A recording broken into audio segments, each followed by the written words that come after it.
من الشيطان الرجيم. بسم الله الرحمن الرحيم. وصلى الله على محمد وعلى آله الطيبين الطاهرين الذين أذهب الله عنهم الرجس وطهرهم تطهيرا. اللهم صل على محمد وآل محمد.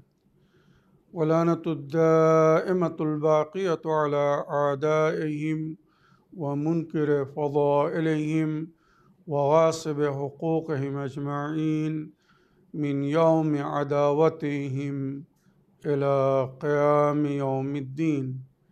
أما بعد يا عباد الله، أوصيكم ونفسي بتقوى الله، فإن التقوى خير الزاد وبها المعاد، وتنفع يوم لا ينفع فيه مال ولا بنون إلا من أتى الله بقلب سليم.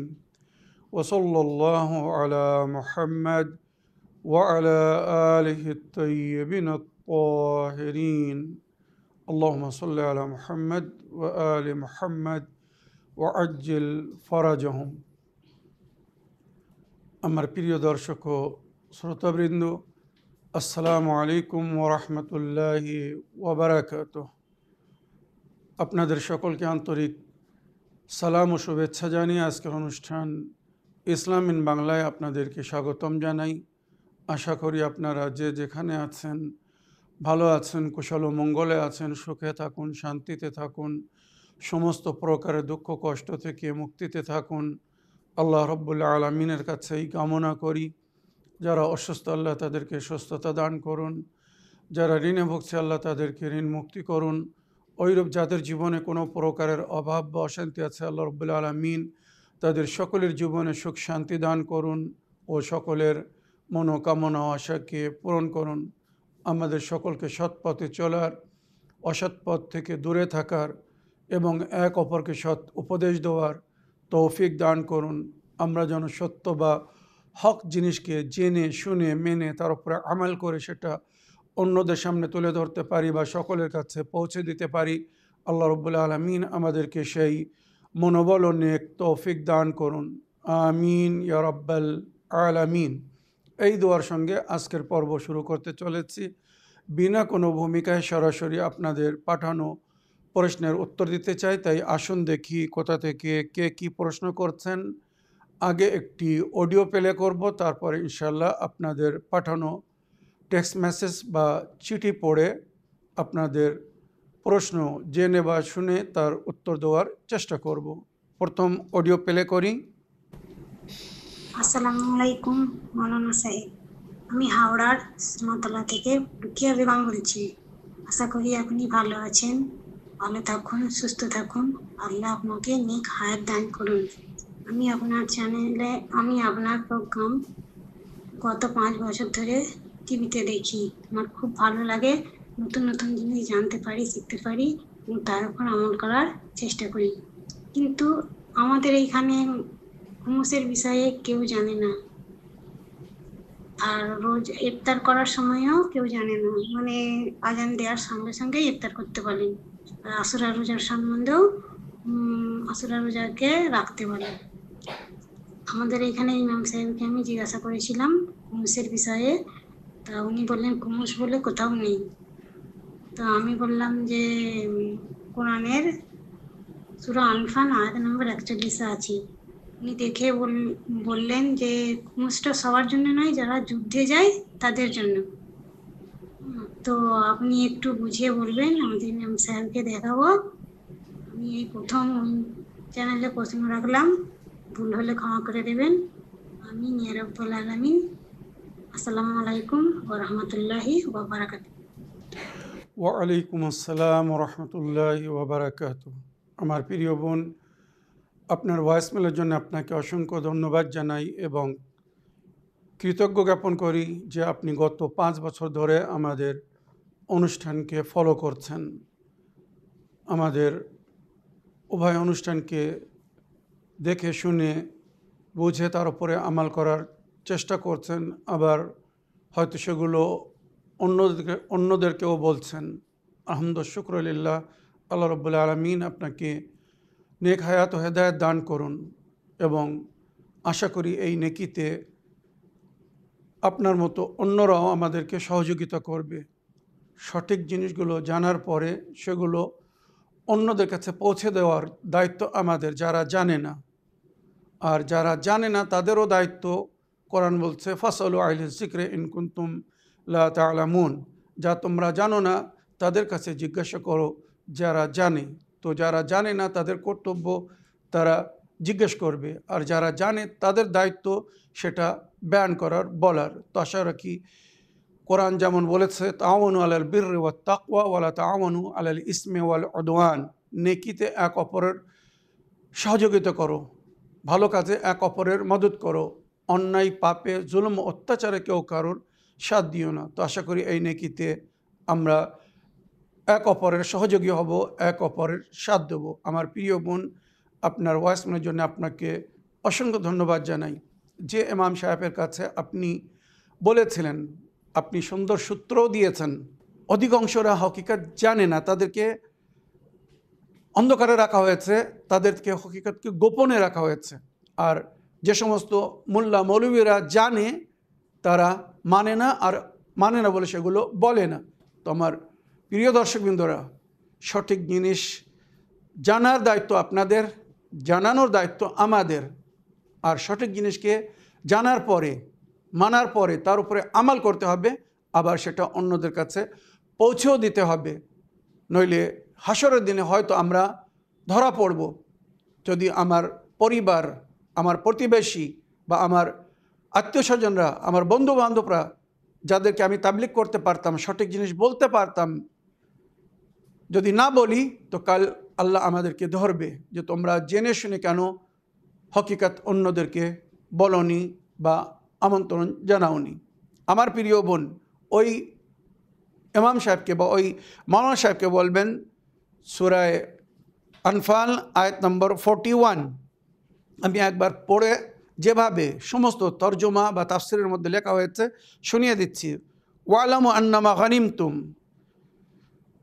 এর উর্দু তর্জমা, যেটা সমস্ত তর্জমার মধ্যে মানে পবিত্র কোরআনে যে অনুবাদ বা তর্জমা হয়েছে সেখানে লেখা হয়েছে और ये जान लो कि तुम्हें जिस चीज़ से भी फ़ायदा हासिल हो, वालमू अन्नमा गनिमतुम मिन शाइन, মনে রেখো যার থেকে তোমরা লাভবান হবে। এখানে কোথাও বলা হয়নি যে যুদ্ধের ময়দানে যদি তোমরা জয়লাভ করো তো সেখানে যে ধন সম্পদ হাতে আসবে তার উপরে খুমুস দিতে হবে, এটা না। ওয়ালামু আন্নামা গনিমতুম, যেটা তোমরা লাভ করবে। আমরা যুদ্ধের ময়দানে শুধু লাভবান হই না, যুদ্ধে জয়লাভ করার পরেই শুধু মুসলমানেরা লাভবান হয়নি, তাছাড়া অন্য সময়ও তারা লাভবান হয়েছে। তাদের চাষবাস বা ব্যবসা বাণিজ্য থেকেও তারা লাভবান হয়েছে। তাই তাদেরকে বলা হয়েছে ওয়ালামু আন্নামা গনিমতুম, যেগুলো থেকে তোমরা লাভবান হবে। গনিমতুম মানে সঞ্চয় করা, জমা করা, লাভবান হওয়া, এগুলো আরবি শব্দ।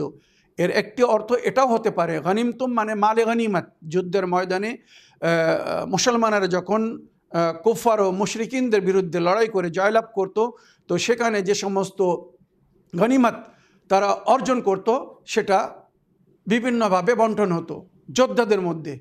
মনে রাখবেন, ওটা বন্টন হতো যারা যুদ্ধে অংশ নিত তাদের মধ্যে। আর এখানে আয়াতে বলা হচ্ছে তোমরা যা কিছু সঞ্চয় করবে তার থেকে পঞ্চম অংশ ফালিল্লাহি খুমসহু, 5 ভাগের 1 ভাগ আল্লাহর জন্যে, ওয়ালের রসুলের জন্যে, ওয়ালে দিল কোরবা আত্মীয় স্বজনদের জন্যে, ওয়াল ইয়াতামা ইয়তিমদের জন্যে, ওয়াল মাসাকিন মিসকিনদের জন্যে, ওয়াবনা সাবিল যারা রাস্তায় দুস্থ হয়ে যায় তাদের জন্যে, ইন কুনতুম আমানতুম বিল্লাহ যদি তোমরা আল্লাহর উপরে বিশ্বাস রেখে থাকো। এখানে কোথাও বলা হয়েছে যে মালে গনিমত তাদের জন্যে যারা যুদ্ধের ময়দানে যাবে, বা এখানে কোথাও এমন বলা হয়েছে আন্নামা গনিমতুম ফিল হারবে আও ফিল গাজওয়া। হার্ব যুদ্ধকে বলে, আর গাজওয়া ওই সমস্ত যুদ্ধকে বলা হয় যে যুদ্ধে নবী স্বয়ং শরীক ছিলেন। তো এখানে কি আয়াতের মাঝখানে বা গনিমতুমের পরে কোথাও বলা হয়েছে যে তোমরা যা কিছু সঞ্চয় করবে বা অর্জন করবে যুদ্ধের ময়দানে বা গাজওয়ায়, তার থেকে আল্লাহকে দিতে হবে, রসুলকে দিতে হবে, আত্মীয় স্বজনদেরকে দিতে হবে, এতিমদেরকে দিতে হবে, মিসকিনদেরকে দিতে হবে না, আপনার সাবিলকে দিতে হবে। এমন কথা হলো এখানে প্রকাশ্য আয়াত বলছে, ওয়ালামু আন্নামা গানিমতুম মিন শাইইন, যা কিছু তোমরা সঞ্চয় করবে, তোমরা লাভবান হবে। খুমুস মনে রাখবেন বছরে একবার, এটা প্রতিদিন, প্রতি সপ্তাহ, প্রতি মাসে না, বছরে একবার খুমুস দিতে বলা হয়েছে। সারা বছরের আয় ব্যয়ের পরে, জমা খরচের পরে যেটা দেরি থাকবে, যেটা বেশি থাকবে, সেভিং হবে, সেভিংয়ের ওপরে খুমুস দিতে বলা হয়েছে। এটাই হচ্ছে শরীয়তের হুকুম। প্রকাশ্য কোরআনের আয়াত থেকে আমি সেটা প্রমাণ করছি। ওয়ালামু আন্নামা গানিমতুম মিন শাইইন ফাইন্না লিল্লাহি খুমসাহু, এই যেটা সারা বছরের পরে বেশি হয়েছে, সেভিং হয়েছে, এর 5 ভাগের 1 ভাগ আল্লাহর পথে দান করতে হবে। আল্লাহকে দিতে হবে মানে আল্লাহর পথে দান করতে হবে। আর এটাকে কাকে দিতে হবে? তো এখানে বলা হচ্ছে ওয়ালির রসুল, ওয়ালিদিল করবা। এখানে জিল করবা না সাধারণ আত্মীয় স্বজন না, নবীর আত্মীয় স্বজনদেরকে, মানে যারা সাদাত বংশ। এই খুমুস কিন্তু 2 ভাগে ভাগ হবে। এক অংশ রসুল ও আলে রসুলের জন্যে, নবী এবং ইমামদের জন্যে, আর দ্বিতীয় অংশ সাধারণ সাদাত সৈয়দদের জন্য, যারা নবীর বংশধারী, যারা দুস্থ অবস্থায়, যারা এতিম, মিসকিন, মুসাফির, সফরে দুস্থ অবস্থায় হয়ে গেছে, পয়সা ফুরিয়ে গেছে, বা গরিব হয়ে গেছে, বা পয়সা হারিয়ে গেছে, যে কোনো কারণে সফরে যদি কেউ দুস্থ হয়ে যায়, তো তাকে, মানে সে যদি সৈয়দ হয়, মনে রাখবেন জাকাত গড় সৈয়দদের জন্যে আর খুমুস সৈয়দদের জন্যে। ইসলামে মালের 2টি পবিত্রতার উপায় দেওয়া হয়েছে। তোমার মালকে যদি তোমরা পাক পবিত্র করতে চাও, হালাল পানাহার করতে চাও, তো কখনো জাকাত দিতে হবে আর কখনো খুমুস দিতে হবে। জাকাত সাধারণ মুসলমানদের জন্যে, জাকাত কিন্তু সাদাতের জন্য হারাম। নবী ও নবীর বংশধারীদের জন্য সাদাতের জন্য জাকাত হারাম। ওনারা যদি জাকাত খায়, সাদকা খায়, তো এটা ওনাদের জন্যে হারাম। পরিষ্কার বলছি, জাকাত সাধারণ মুসলমানের জন্যে, সাহাবাদের জন্যে, সাহাবাদের সন্তানদের জন্যে, বা অন্য গরিবদের জন্য ছিল জাকাত। আর খুমুস ছিল বিশেষ সৈয়দ, মানে নবী ও নবীর বংশধারীদের জন্যে। এদেরকে আল্লাহ বিশেষ সম্মান দান করেছেন। আপনারা জানেন সাদাতের একটি সম্মান আছে, একটি মর্যাদা আছে। সাদাত সাদকা দান খয়রাত খায় না, সাদাত নিজের হক বা নিজের অধিকার খায়, যেটা আল্লাহ তরফ থেকে তাদেরকে দেওয়া হয়েছে। তো ওয়ালির রসুল ওয়ালিদিল করবা, নবী এবং নবীর আত্মীয় স্বজন, যারা নবীর বংশধারী, মানে সৈয়দ বংশর, এতিম মানে সৈয়দ বংশের এতিম, ওয়াল মাসাকিন মিসকিন সৈয়দ বংশের গরিব, সৈয়দ বংশের গরিব হতে হবে। তবে দুস্থ অবস্থায় সমস্ত সৈয়দকেও দেওয়া যাবে না। যারা ধনী, যাদের কাছে অর্থ আছে, ধন দৌলত আছে, চাষবাস আছে, জমি জায়গা আছে, ব্যবসা বাণিজ্য আছে, তাদেরকে খুমুস দেওয়া যাবে না। খুমুস দিতে হবে যাদের কাছে সারা বছরের খরচ নেই, আয় ব্যয়ের কোনো সোর্স নেই, মানে সঞ্চয়ের কোনো উপায় নেই। তো এমন গরিব সৈয়দদেরকে এই খুমুস দিতে বলা হয়েছে। ওয়াবনাস সাবিল, ওইরূপ মুসাফির সৈয়দ বেচারা সফরে এসেছে, তার পয়সা ফুরিয়ে গিয়েছে, আপনারা খুমুস দিয়ে তার মদত করতে পারবেন। ইনকুনতুম আমানতুম বিল্লাহ, যদি তোমরা আল্লাহর উপরে বিশ্বাস রাখো, তো এটা তোমাদের জন্য অনিবার্য করা হয়েছে। ইনকুনতুম আমানতুম বিল্লাহ ওয়ামা আনজালনা আলা আবদিনা ইয়াউমাল ফুরকান, আর সেই সংবিধানকে ফলো করো যেটা আমি আমার বান্দার উপরে নাজিল করেছিলাম, নবীর উপরে নাজিল করা হয়েছিল ইয়াউমুল ফুরকান, বিচারের দিনে। এই সমস্ত বিষয় যারা জানে, তারা কখনো খুমুসকে অস্বীকার করবে না বা অমান্য করবে না। ইয়াউমুল তাকাল জামআন, যেখানে 2 পক্ষ আমনে সামনে ছিল, আর সেখানে আল্লাহর তরফ থেকে যখন সিদ্ধান্ত হলো, বিচার হলো, তখন বলা হলো এই মালকে তোমরা ন্যায়ের সঙ্গে বন্টন করো, প্রাপ্য ব্যক্তিদেরকে তাদের হক বা তাদের অধিকার দিয়ে দাও। আল্লাহু আলা কুল্লি শাইইন কাদির, আল্লাহ সমস্ত জিনিসের ওপরে, সমস্ত বিষয়ের ওপরে কুদরত রাখেন। তো আমার প্রিয় বোন, আপনার মৌলভী সাহেবকে, ইমাম সাহেবকে এই যে সূরার তর্জমা বা অর্থ বললাম, ওনাকে বলবেন আপনারা অথেন্টিক রওয়ায়াতের মাধ্যমে সঠিক তর্জমা বা তাফসির দেখুন।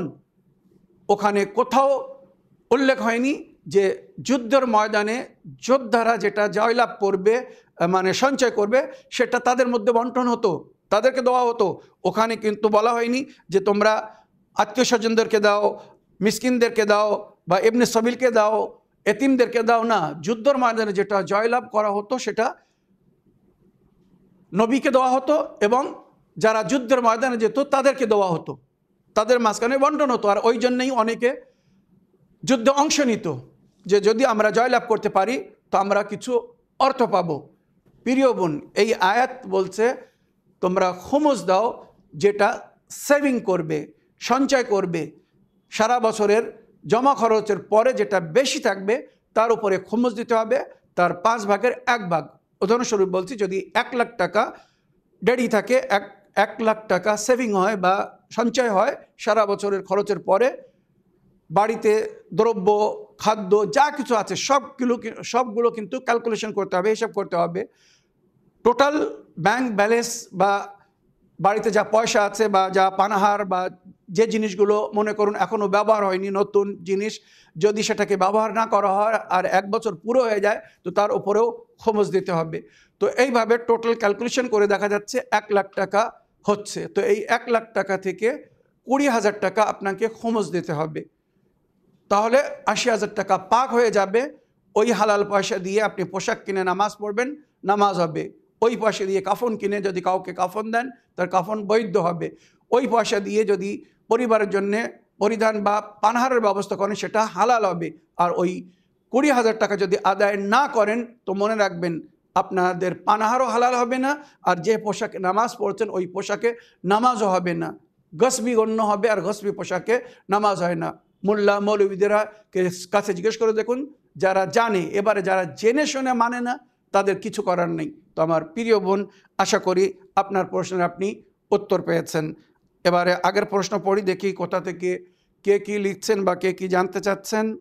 সালামুন আলাইকুম মাওলানা সাহেব, নামাজে যে নবীজির আহলে বায়তের উপরে দরুদ পড়তে হবে, তা না হলে নামাজ কবুল হবে না, এর কি কোনো প্রমাণ আছে? আমাদের গ্রামের মসজিদের ইমাম সাহেবকে জিজ্ঞেস করলাম, তো উনি বললেন এসব তাদের কথা, আমরা ওসব মানি না। আপনি দয়া করে সূত্র সমেত উত্তর দিবেন, আমি ওনাকে শুনিয়ে দেব। আরও যারা যারা ওনার সাথ দিচ্ছিল তাদেরকেও শোনাবো। ওয়ালাইকুম আসসালাম রহমতুল্লাহি ওবরাকাতুহ। আমার প্রিয় ভাই, আপনি নাম ঠিকানা লিখেননি, তবে ভাষা হিসেবে মনে হচ্ছে আপনি মসজিদে নামাজ পড়তে গিয়েছিলেন, ওখানে এই ধরনের কথা হয়েছিল। আপনি হয়তো তাদেরকে বলেছিলেন আমার বক্তব্য শোনার পরে যে নামাজে যদি নবী আলে নবীর উপরে, মোহাম্মদ ও আলে মোহাম্মদের উপরে দরুদ পাঠ না করা হয়, নবীর আহলে বাইতের উপরে যদি দরুদ পাঠ না করা হয় তো তার নামাজ কবুল হবে না। কিন্তু এটা তারা মানতে রাজি না। বা যেমন ইমাম সাহেব বলছেন এগুলো শিয়াদের কথা, এগুলো আমরা মানি না। তো আমি এবারে সূত্র দিচ্ছি, সূত্র শোনার পরে যেমন আপনি বললেন আপনি তানাকে শোনাবেন, বা এই ভুলে যারা ওই ইমাম সাহেবের সাথ দিচ্ছিল তাদেরকেও আপনি শুনিয়ে দেবেন। নবী করিম সাল্লাল্লাহু আলাইহি সাল্লাম কি শিয়া ছিলেন? আর এ বিষয়ে আমি অনেকবার বলেছি যে হজরত আলী আলাইহিস সালামের ভালোবাসা, হজরত আলী আলাইহিস সালামের থেকে মায়া বা মহব্বত যদি শিয়া হওয়ার পরিচয় হয়ে থাকে তো নবীর চেয়েতেও বড় শিয়া কেউ ছিলেন না। কেননা নবীর চেয়েতেও বেশি হজরত আলী আলাইহিস সালামকে কেউ ভালোবাসেননি। আর নবীর সুন্নতের উপরে আমাল করা যদি সুন্নির পরিচয় হয়ে থাকে তো হজরত আলী আলাইহিস সালামের চেয়েতেও বড় সুন্নি কেউ ছিলেন না, কেননা ওনার চেয়েতেও বেশি নবীর সুন্নতের উপরে কেউ আমাল করেনি। এটা কিন্তু অপ্রিয় সত্য কথা, সমস্ত মোল্লা মৌলবীরা এ বিষয়ে জানেন। এবারে নবী করিম সাল্লাল্লাহু আলাইহি সাল্লাম কি বলেছেন শুনুন। আগে সূত্র শুনিয়ে দেই, তারপরে রওয়ায়াত পড়ছি। এটা বাহিকিতে ইমাম বাহিকি সাহেব লিখছেন আসনানুল কোবরা খণ্ড নম্বর 2 পৃষ্ঠা নম্বর 530। সমস্ত হাদিস কিন্তু আমি মুসলমানদের বই থেকে সূত্র দিয়ে বলবো। হাদিস নম্বর 3969, হাদিস নম্বর 3969। এবারে হাদিস শুনুন। আন আবি মাসউদ আল আনসারি, সাহাবি আবি মাসউদ আল আনসারি থেকে রওয়ায়াত করছেন, নবী করিম সাল্লাল্লাহু আলাইহি সাল্লামের খুব প্রিয় সাহাবি ছিলেন, খাদিমও ছিলেন। কালা রাসূলুল্লাহ সাল্লাল্লাহু আলাইহি সাল্লাম, নবী করিম সাল্লাল্লাহু আলাইহি সাল্লাম বলেছেন, তাদের বই থেকে সূত্র দিয়ে কথা বলছি। মান সাল্লা সালাতান ওয়া লাম ইসাল্লি ফিহা আলাইয়া ওয়া আলা আহলি বাইতি লাম তুকবাল মিনহু, যদি কেউ নামাজ পড়ে, মান সাল্লা সালাতান, যদি কেউ কোনো নামাজ পড়ে শুধু ফরজ নামাজ না, ফরজ এবং নফল সমস্ত নামাজের সম্পর্কে নবী বলছেন, মান সাল্লা সালাতান, যদি কেউ কোনো নামাজ পড়ে, ওয়ালাম ইউসাল্লি ফিহি আলাইয়া ওয়া আলা আহলি বাইতি, আর ওই নামাজে যদি আমার উপরে এবং আমার আহলে বাইতের উপরে, আমার উপরে এবং আমার আহলে বাইতের উপরে দরুদ পাঠ না করে, সলাওয়াত না পড়ে, লাম তুকবাল মিনহু, তার ওই নামাজ আল্লাহ কবুল করবেন না, তার নামাজ গ্রহণযোগ্য হবে না। লাম তুকবাল মিনহু, তার ওই উপাসনা, তার ওই ইবাদত, তার ওই নামাজ কবুল হবে না। প্রকাশ্য রওয়ায়াত আমি পড়ে শোনালাম। এবারে আগের রওয়ায়াত শুনুন। আনিল ইমাম আল বাকির আলাইহিস সালাম আন আবাইহি قال رسول الله صلى الله عليه وسلم, নবী করিম সাল্লাল্লাহু আলাইহি ওয়াসাল্লাম বলেছেন, মান সাল্লা আলাইয়া ওয়ালাম ইউসাল্লি আলা আলী, যদি কেউ দরুদ পড়ে, সলাওয়াত পড়ে আমার উপরে আর আমার আলের উপরে, মানে আলে মুহাম্মাদের উপরে, আহলে বাইতের উপরে দরুদ না পড়ে, লাম ইয়াজিদ রিহুল জান্নাহ ওয়া ইন্না রিহাহা লা তুজাদ মিন মাসিরাতি 500 আমিন, সে জান্নাতের সুগন্ধ পাবে না। জান্নাতে যাওয়া তো অনেক দূরের কথা, জান্নাতের সুগন্ধ পাবে না, যে সুগন্ধর সম্পর্কে নবী বলছেন 500 বছরের রাস্তা দূরত্ব থেকে জান্নাতের সুগন্ধ পাওয়া যাবে। যে নবী ও আলে নবীর উপরে দরুদ পাঠ করবে না, সে ওই সুগন্ধ পাবে না। মানে জান্নাত থেকে 500 বছরের রাস্তা সে দূরে থাকবে। জান্নাতে যাওয়া তো অনেক দূরের কথা, জান্নাতের নিকটে সে স্থান পাবে না। এটা আমাদের বই থেকে আহলে সুন্নতের বিভিন্ন উলামারা, মনে করুন সাহাবে ইয়ানাবিউল মুআদ্দা হাফিজ কান্দুজি, সুলাইমান আল কান্দুজি হানাফি, উনি লিখেছেন, বা জামাহশারি, তারপরে হাকিমে নেশাপরি, মুল্লা জালালউদ্দিন সিউতি, এনারা সবাই লিখেছেন যে এই হাদিস সত্য হাদিস, সঠিক হাদিস। বিহারুল আনোয়ার আল্লামা মাইলিসি খণ্ড নম্বর 91 পৃষ্ঠা নম্বর 56 মধ্যে এই হাদিস আপনারা দেখতে পারেন। এবারে দেখুন, নবী করিম সাল্লাল্লাহু আলাইহি ওয়াসাল্লামের উপরে যদি শুধু সলাওয়াত পড়া হয়, আর আলে নবীর উপরে, আহলে বাইতের উপরে যদি সলাওয়াত না পড়া হয়, তো সে সম্পর্কে হাদিস কি বলছে? আগে সূত্র দেখুন, সহিহ বুখারী খণ্ড নম্বর 4 পৃষ্ঠা নম্বর 118, ওইরূপ সুনানুদ দারুল কুতনি পৃষ্ঠা নম্বর 136, বে সনদিহি আন আবি মাসউদ আল আনসারি قال রাসূলুল্লাহ সাল্লাল্লাহু আলাইহি ওয়াসাল্লাম, মান সাল্লা সালাতান লাম ইউসাল্লি ফিহা আলাইয়া ওয়া আলা আহলি বাইতি লাম তুকবাল সালাতুহু, যদি কেউ নামাজ পড়ে, নামাজে আমার উপরে এবং আমার আহলে বাইতের উপরে দরুদ পাঠ না করে, তো আল্লাহ তার নামাজকে কবুল করবেন না। ওয়া আখরাজা ইবনে হাজার ফি সওয়াইকি, ইবনে হাজার আসকালানি, মুসলমানদের বিখ্যাত রাবি, ঐতিহাসিক বই উনি অনেক লিখেছেন, বা ওনার ইতিহাস বিখ্যাত। উনি ওই সওয়াইকে মুহাররাকার মধ্যে পৃষ্ঠা নম্বর 88-তে লিখেছেন, কালা আখরাজ দেলাইমি, ইমাম দেলাইমি বিখ্যাত রাবি, ওনার সম্পর্কে আহলে সুন্নাত ভাইরা জানেন, আন্না নবী সাল্লাল্লাহু আলাইহি ওয়া আলিহি ওয়াসাল্লাম কাল, নবী করিম সাল্লাল্লাহু আলাইহি ওয়াসাল্লাম বলেছেন, আদ-দুআ মাহজুবুন হাত্তা ইউসাল্লি আলা মুহাম্মদ ওয়া আহলি বাইতি, দুআ মাহজুব থাকে, দুআ আল্লাহর দরবারে পৌঁছায় না, দুআকে স্থগিত করে দেওয়া হয়, স্টপ করে দেওয়া হয়, যতক্ষণ মুহাম্মদ ও আলে মুহাম্মদের উপরে দরুদ না পড়া হবে। নবীর হাদিস, লা তুকবাল আমালুল উম্মাহ ইল্লা বিওয়ালায়াতিন আহলিল বাইত, আমার উম্মতের কোনো আমাল কবুল হবে না আহলে বাইতের মায়া মহব্বত এবং ওয়ালায়াত ছাড়া। এবারে হাদিস শুনুন, মা মানা সালাতুল বাতরা কওলুহু সাল্লাল্লাহু আলাইহি ওয়াসাল্লাম ওয়ালা তুসাল্লু আলাইয়া সালাতাল বাতরা, নবী সাল্লাল্লাহু আলাইহি ওয়াসাল্লাম বলেছেন, আমার উপরে বাতরা সালাত পড়ো না। বাতরা সালাত কি? বাতরা মানে কি? লেস কাটা, মনে রাখবেন। কালু মামা সালাতুল বাতরা ইয়া রাসূলুল্লাহ, সাহাবারা জিজ্ঞাসা করলেন, যখন নবী বললেন আমার উপরে বাতরা সালাত পড়ো না, লা তুসাল্লু আলাইয়া সালাতান বাতরা, আমার উপরে বাতরা সালাত পড়ো না। কালা মাস সালাতুল বাতরা ইয়া রাসূলুল্লাহ, সালাতুল বাতরা কাকে বলা হয়েছে?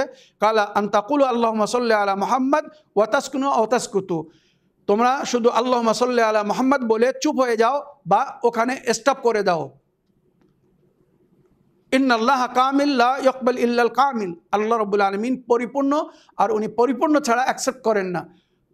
নবী বলছেন, বাল কুলু আল্লাহুম্মা সাল্লি আলা মুহাম্মদ ওয়া আলি মুহাম্মদ, মুহাম্মদ এবং আলে মুহাম্মদের উপরে সলাওয়াত পড়ো। যখনই সলাওয়াত পড়বে, আল্লাহুম্মা সাল্লি আলা মুহাম্মদ ওয়া আলা আলে মুহাম্মদ ও আল্লাহুম্মা সাল্লি আলা মুহাম্মদ ওয়া আলে মুহাম্মদ, এইভাবে পরিপূর্ণ সলাওয়াত পড়বে, তারপরে সেটা কবুল হবে। আর যদি পরিপূর্ণ সলাওয়াত না পড়ো তো তোমার নামাজ কবুল হবে না, কোনো দোয়া কবুল হবে না। ইমাম শাফি রহমতুল্লাহ আলাই, ওনার দিওয়ান বিখ্যাত, সমস্ত মুসলমানেরা জানে ওনার এই বিখ্যাত কবিতা বা ওনার এই যে আশারে উনি বলেছিলেন, ইয়া আলো বাইতে রসুল্লাহ হুব্বুকুমু, এ নবীর আহলে বাইত, এ আলে নবী, আপনাদের মহব্বত, আপনাদের ভালোবাসা, ফরাদুম মিনাল্লাহি ফিল কোরআনে আনজালহু, আল্লাহর তরফ থেকে ফরজ করা হয়েছে, যার জিকির করানো হয়েছে। কুল্লা আসালুকুম আলাইহি আজরান ইল্লাল মুআদ্দাতা ফিল কুরবা, সূরা শুরা আয়াত নম্বর 23 তুলে দেখুন। কুল্লা আসালুকুম আলাইহা আজরান ইল্লাল মুআদ্দাতা ফিল কুরবা, সূরা শুরার মধ্যে এর জিকির হয়েছে। আয় আমার নবী, আপনি বলে দিন, আমি তোমাদের কাছে আজরের রেসালাত রূপে কিছু চাই না, শুধু আমার আহলে বাইতের ভালোবাসা, আমার আপনদেরকে তোমরা ভালোবেসো। যে আপনদেরকে ভালোবাসতে নবী বলে গেছেন, যে আহলে বাইতকে ভালোবাসার হুকুম আল্লাহ রসুল দিয়েছেন, সেই আহলে বাইতকে যদি মানুষ ভালো না বাসে তো মনে রাখবেন এই জমিনে থাকা তার জন্য বৈধ না। এই জমিনের উপরে উপাসনা ইবাদত তো দূরের কথা, আল্লাহ বলছেন ইন্নিমা খালাকতুস সামা মাবনিয়া ওয়ালা আরদাম মাদিয়া ওয়ালা কামরাম মনিরা ওয়ালা শামসাম মুদিয়া ওয়ালা ফালাকান ইয়াদুর ওয়ালা বাহরিন ইয়াজরি ওয়ালা ফুলকান তাসরি ইল্লা ফি মুহাব্বাতি হাউলাইল খামসাতিল লাযিনা হুম তাহতাল কিসা। আমি এই জমিন, আসমান, পাহাড়, পর্বত, নদী, নালা, হাওয়া, বাতাস, সমুদ্রের উপর যে কাজটি চলছে, মানে সমস্ত জিনিসের জিকির করার পরে আল্লাহ বলছেন আমি এগুলোকে সৃষ্টি করতাম না। যদি এগুলো সৃষ্টি করে থাকি তো এদের মায়া, এদের মহব্বতে, এদের ভালোবাসা যারা চাদরের নিচে, যে আমি জিজ্ঞাসা করলেন ওমান তাহতাল কেসা, হে আমার প্রতিপালক, চাদরের নিচে কে, কারা? নবী করিম সাল্লাল্লাহু আলাইহি ওয়াসাল্লাম বললেন হুম ফাতেমা ওয়া আবুহা ওয়া বালুহা ওয়া বানুহা, চাদরের নিচে ফাতেমা, ফাতেমার পিতা, ফাতেমার স্বামী, ফাতেমার সন্তানরা। এই হচ্ছে নবীর আহলে বাইত, নবীর আহলে বাইত। এদের ভালোবাসে আল্লাহ সব কিছু সৃষ্টি করেছেন। তো যদি তাদেরকে আমরা ভালো না বাসি তো এই জমিনের ওপরে থাকাও আমাদের জন্য বৈধ হবে না। নামাজ, রোজা সব তো পরের কথা।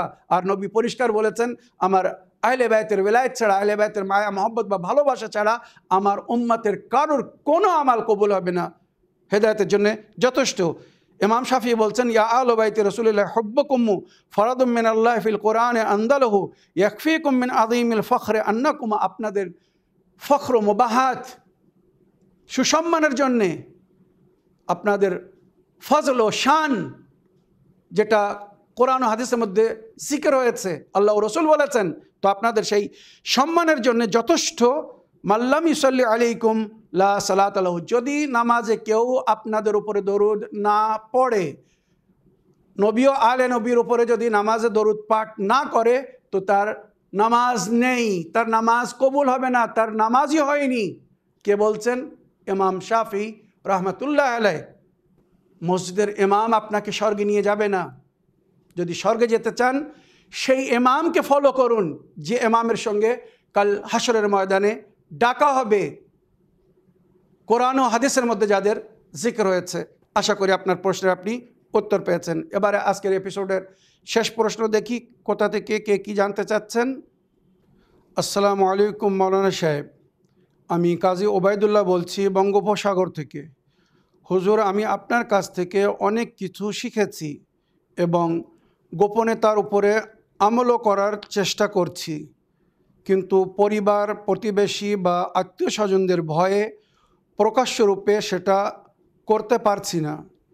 জানি না আল্লাহ মেনে নেবেন কি না। আমি আপনার কাছে আরও একটি জিনিস জানতে চাই, যদি সম্ভব হয়তো প্রমাণসহ বলবেন। বিষয়টি হচ্ছে যুগের ইমামের সম্পর্কে। কোরআন ও হাদিসের মধ্যে কোথায় বলা হয়েছে যে যুগের ইমামকে মানতে হবে, তা না হলে জান্নাতে যেতে পারবো না। আমি সব সময় সঠিক জিনিসটি জানার চেষ্টা করছি, তাই এই প্রশ্ন করলাম। বিরক্ত হবেন না হুজুর, আশা করি উত্তর দিবেন। আর আমারও আমার পরিবারের জন্যে দোয়া করবেন যেন আমরা সবাই সঠিক পথের পথিক হতে পারি। আমিন। ওয়ালাইকুম আসসালাম রহমতুল্লাহি ওয়া বারাকাতুহু।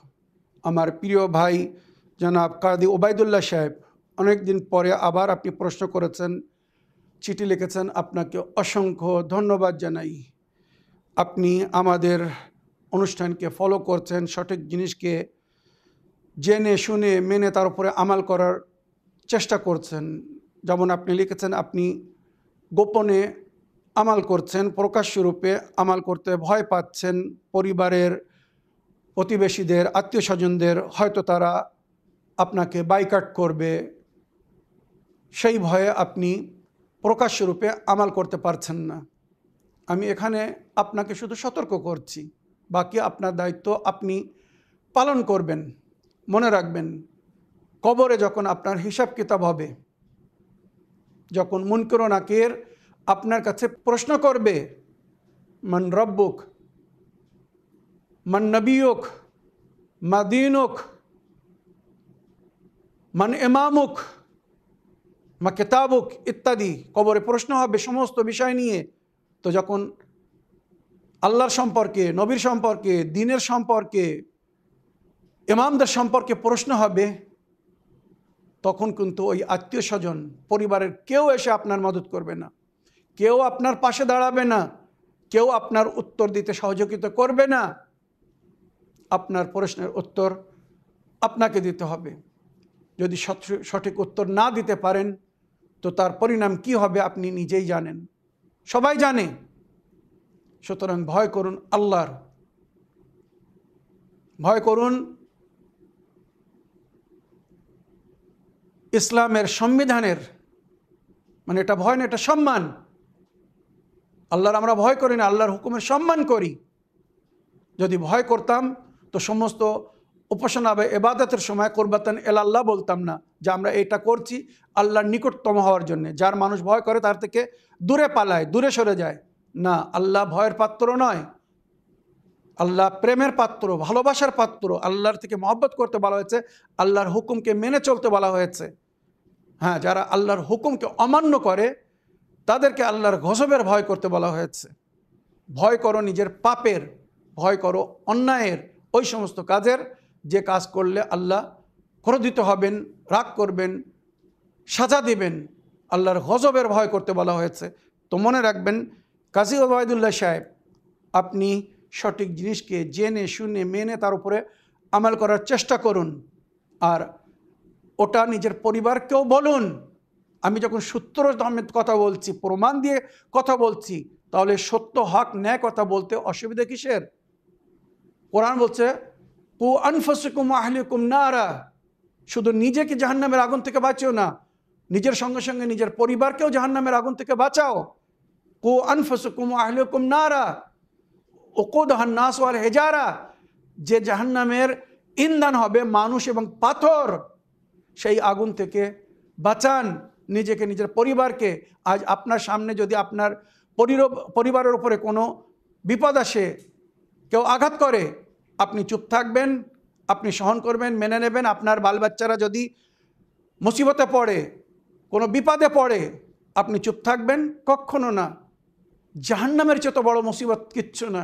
তো আপনার পরিবারকে জাহান্নামের আগুন থেকে বাঁচান, নিজেকে এবং নিজের পরিবারকে। কোরআন বলছে, কু আনফুসাকুম ওয়া আহলিকুম নারা, নিজেকে এবং নিজের পরিবারকে জাহান্নামের আগুন থেকে বাঁচাও। তো আপনি চেষ্টা করুন নিজেকে, নিজের পরিবারকে, যদি প্রতিবেশীকে বলতে পারেন অতি উত্তম, আত্মীয় স্বজনদেরকে বলতে পারেন অতি উত্তম, বন্ধু বান্ধবদেরকে প্রমাণসহ বলতে পারেন অতি উত্তম। যদি তাদেরকে নাও বলতে পারেন, কমসে কম নিজের পরিবারকে জাহান্নামের আগুন থেকে বাঁচিয়ে নিন। সেই জাহান্নাম থেকে যদি বাঁচাতে চান, এখনও সঠিক জিনিস তাদেরকে জানান, তাদেরকে বলুন। ভয় করুন আল্লাহর, তাদের না। যদি আপনি হকের ওপরে হন, আল্লাহ আপনার মদত করবে। ইন তানসুরুল্লাহ ইনসুরকুম ইউসাব্বিত আকদামাকুম। খোদা কোরআনে বলেছেন, যদি তোমরা আল্লাহর মদত করো, আল্লাহ তোমাদের মদত করবে। নবীকে জিজ্ঞাসা করলেন সাহাবারা, আমরা আল্লাহর মদত কি করে করব? তখন নবী বলেছিলেন, আল্লাহর আহকামকে, আল্লাহর আদেশকে পালন করে। আল্লাহ যেভাবে তোমাদেরকে চলতে বলেছে, করতে বলেছে, তোমরা সেইভাবে চলো, সেইভাবে করো। এটাই হচ্ছে আল্লাহর মদত। তখন আল্লাহ তোমাদের মদত করবে। তো আমার প্রিয় ভাই কাজী ওবায়দুল্লাহ সাহেব, আপনি বিশেষ করে যুগের ইমামের সম্পর্কে জানতে চেয়েছেন, যে কোরআন ও হাদিসে কোথায় বলা হয়েছে যে যুগের ইমামকে মানতে হবে, তা না হলে জান্নাতে যেতে পারবো না। কোরআন বলছে, আমি বহুবার বলেছি, সূরা বানি ইসরাইল আয়াত নম্বর 71 তুলে দেখুন, ইয়াউমা নাদকুল্লা উনাসিম বে ইমামিহিম, সেই দিনকে স্মরণ করো যেদিন তোমাদের সকলকে তোমাদের ইমামের সঙ্গে ডাকা হবে। মানে যে যে যুগে যে ইমামের যুগে ছিল তাকে তার সেই ইমামের সঙ্গে ডাকা হবে। ইয়াউমা নাদউ কুল্লা উনাসিম, আল্লাহ বলছেন আমি ডাকবো তোমাদের সকলকে। ইয়াউমা নাদউ, একদিন ডাকবো, সেটা হাসরের দিন, কিয়ামতের দিন। ইয়াউমা নাদউ, তোমাদেরকে ডাকবো, কুল্লা উনাসিন, সমস্ত মানুষকে। ইয়াউমা নাদউ কুল্লা উনাসিন বে ইমামিহিম, তাদের ইমামের সঙ্গে।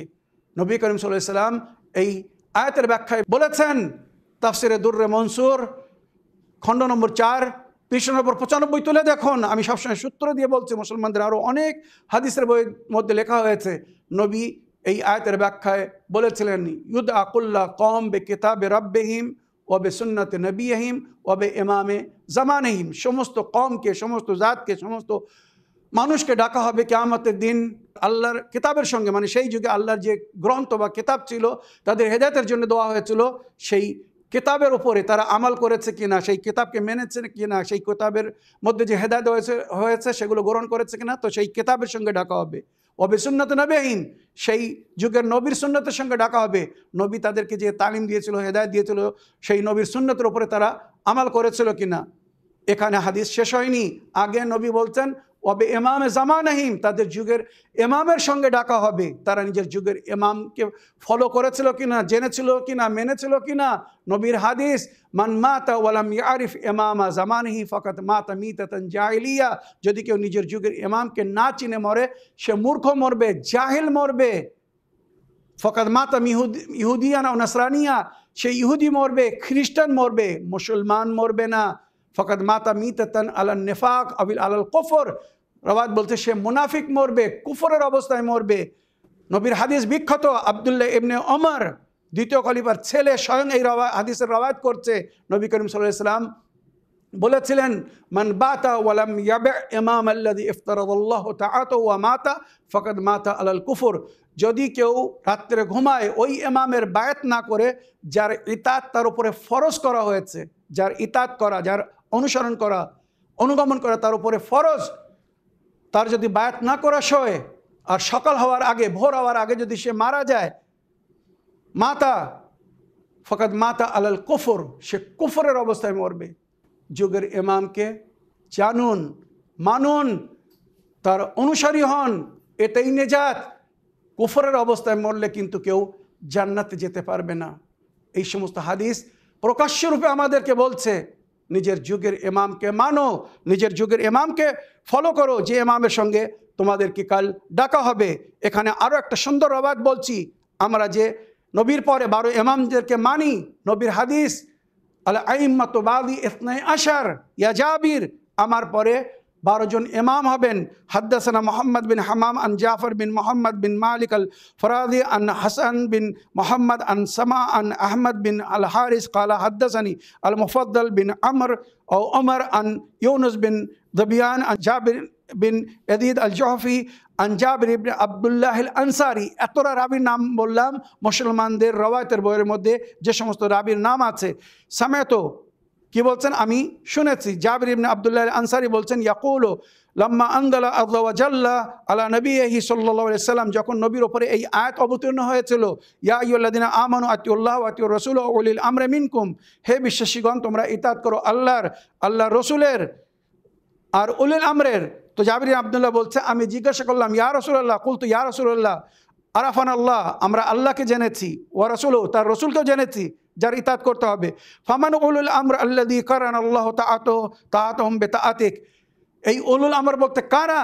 আল্লাহ যাদের ইতাআতকে আপনার ইতাআতের সঙ্গে করেছে, মানে নবীর সঙ্গে সঙ্গে উলুল আমরের ইতাআত করতে হবে। এই উলুল আমর বলতে কারা? তখন নবী করিম সাল্লাল্লাহু আলাইহি ওয়াসাল্লাম বলেছিলেন, ফাকালা আলাইহিস সালাতু ওয়াস সালাম হুম খুলাফা ইয়া জাবির, এরা হচ্ছে আমার খলিফা, ওয়া আইম্মাতুল মুসলিমিন বাদি, আমার পরে আমার উম্মতের মানে মুসলমানদের ইমাম, আউয়ালহুম আলী ইবনে আবি তালিব, প্রথম ইমাম আলী ইবনে আবি তালিব, সুম্মা হাসান ওয়াল হোসেন, তারপরে হাসান হোসেন, সুম্মা আলী ইবনুল হোসেন, তারপরে আলী ইবনুল হোসেন জাইনুল আবিদিন, সুম্মা মোহাম্মদ ইবনে আলী আল মারুফ ফি তৌরাত বিল বাকির, মোহাম্মদ ইবনে আলী পঞ্চম ইমাম হবে যার নাম তৌরাতের মধ্যে বাকির জিকির হয়েছে। সাতুদরিক হইয়া জাবির ফায়দা লাকিতাহু ফকরাহু মিন্নি আসসালাম, জাবির তোমার সাক্ষাৎ হবে আমার এই পঞ্চম প্রতিনিধি পঞ্চম ইমামের সঙ্গে, যখন সাক্ষাৎ হবে তাকে আমার সালাম জানাবে। সুম্মা সাদিক জাফর ইবনে মোহাম্মদ, তারপরে ইমামে জাফর সাদিক আলাইহিস সালাম, সুম্মা মুসা বিন জাফর আল কাদিম, সুম্মা আলী ইবনে মুসা রাদা, সুম্মা মোহাম্মদ ইবনে আলী আত্তাকি, সুম্মা আলী ইবনে মোহাম্মদ আন-নাকি, সুম্মা হাসান ইবনে আলী আল আসকারি, সুম্মা সুম্মি ওয়া কুন্নিয়াতুহু কুন্নিয়াতি, তারপরে ওই ব্যক্তি ইমাম হবে যার নাম আমার নাম হবে, যার কুন্নিয়াত আমার কুন্নিয়াত হবে। হুজ্জাতুল্লাহ ফি আরদিহি, আল্লাহর জমিনের উপরে তার হুজ্জত হবে।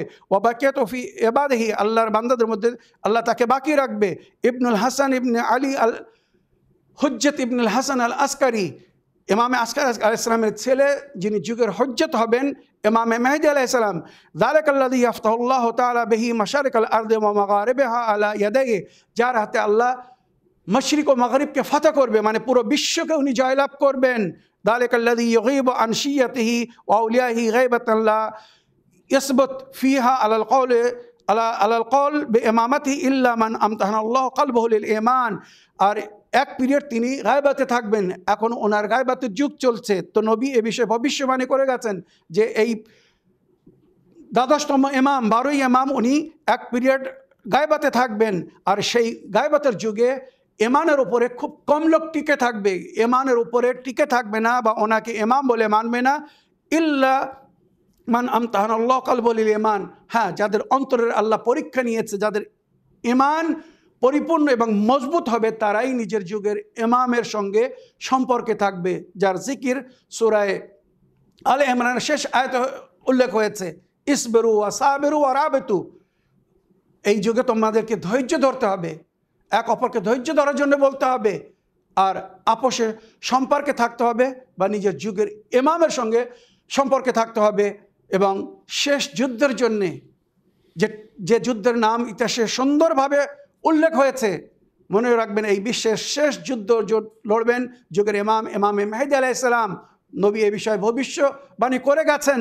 আমার প্রিয় ভাই ওবায়দুল্লাহ সাহেব, আমি যে এই সূত্র বললাম, কোরআন ও হাদিস থেকে বললাম, যুগের ইমামের সম্পর্কে বললাম, এর পরেও যদি আপনি সঠিক জিনিসকে না মানেন বা যুগের ইমামকে যদি ফলো না করেন, এবারে আপনি নিজেই ভেবে দেখুন আপনি কার সঙ্গে জান্নাতে যাবেন, কে আপনাকে জান্নাতে নিয়ে যাবে।